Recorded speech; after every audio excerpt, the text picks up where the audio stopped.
Exemple volontairement caricatural, on peut citer dans les industries la lessive, le café, ou si on est dans le service, par exemple, les sociétés de nettoyage. Parce que finalement, l'offre est pauvre et la bagarre, elle se fait essentiellement sur les prix. Et vous voyez le marché du café qui est plutôt stable. On ne va pas forcer les gens à boire plus de café, donc la bagarre entre la société 1 et la société 2, c'est un coup je fais de la publicité, alors je vais la dépasser, et puis après je vais relâcher l'effort publicitaire. Pendant ce temps-là, l'autre va, je sais pas, sortir une promotion, remettre une couche sur l'effort publicitaire, et puis ça va être une course de petits chevaux où je gagne 2%, il en perd 1, etc. Donc vous voyez que c'est des démarches très pauvres, un peu comme dans l'automobile où on sort la Clio et puis il y a une version améliorée qui arrive et puis les concurrents suivent. Donc ce qu'on veut, c'est créer un grand saut.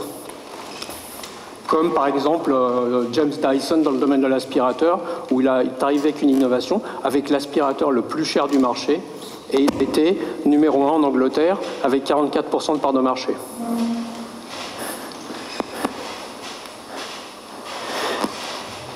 Ce que je voulais vous dire, c'est que vraiment, il faut que vous libériez la façon dont vous travaillez sur la croissance, sur les stratégies de croissance. Parce que le premier exemple, qu'est-ce qu'on fait tous? On regarde sur le terrain. Donc on a son petit véhicule d'exploration, on regarde, tout le monde garde les mêmes documents, on se fournit auprès des mêmes sources. Et qu'est-ce qui arrive? On arrive tous aux mêmes conclusions, on construit tous les mêmes orientations stratégiques, et puis c'est à qui sortira le premier, puis un coup c'est l'un, un coup c'est l'autre. Donc vous voyez, c'est une démarche quand même qui est très usante, frustrante, et aussi peu gratifiante à la fin. Et c'est un peu comme si vous étiez coureur de slalom, et puis la différence, ça va se faire entre est-ce que moi j'ai une meilleure condition physique que mes concurrents, est-ce que je farte mes skis mieux, mais vous avez peu de marge de manœuvre, le terrain il est le même pour tout le monde. Or, si certains ont lu le livre, il faut qu'on se crée des océans bleus. Et ça c'est possible, même pour des PME. Pardon. Pour libérer votre croissance, tout réside dans le travail de préparation. Le captage de l'information. Et il y avait notamment le professeur Durand à l'IMD qui disait « The smart company is managing people, information and information management ». Donc la source, c'est vraiment de capter l'information. Et ce qui vous permet, et c'est ce que j'en viens à mon propos introductif, ce qui est gratifiant, c'est que vous, en prenant le drone, en prenant le satellite, vous allez capter les tendances, les signaux faibles, et là, vous allez avoir une masse énorme d'informations qui va vous permettre de vraiment construire des nouveaux territoires d'opportunité et qui va vraiment vous libérer. Et en plus, ça va vous permettre, et c'est ce que vous devez dire à vos équipes en leur disant que vous êtes les yeux et les oreilles de l'entreprise. Certaines personnes, dans certains départements, font de la veille et cherchent dans des domaines. Et le troisième volet, c'est l'innovation ouverte, où vous vous appuyez sur des compétences pluridisciplinaires qui sont à l'extérieur. Et là, vous allez aussi avoir des informations capitales. Alors, il y en a certains qui disent « Ah, mais ça ressemble au design thinking ». Pour la partie ici, je suis d'accord, mais là où vous créez la différence, c'est dans un énorme... Alors, c'est tout l'avantage des schémas, c'est qu'on peut rendre les choses longues, difficiles et complexes, simples. En fait, ça s'appuie sur 3 piliers. C'est l'étude du marché en satellitaire, en dronien et en terrain.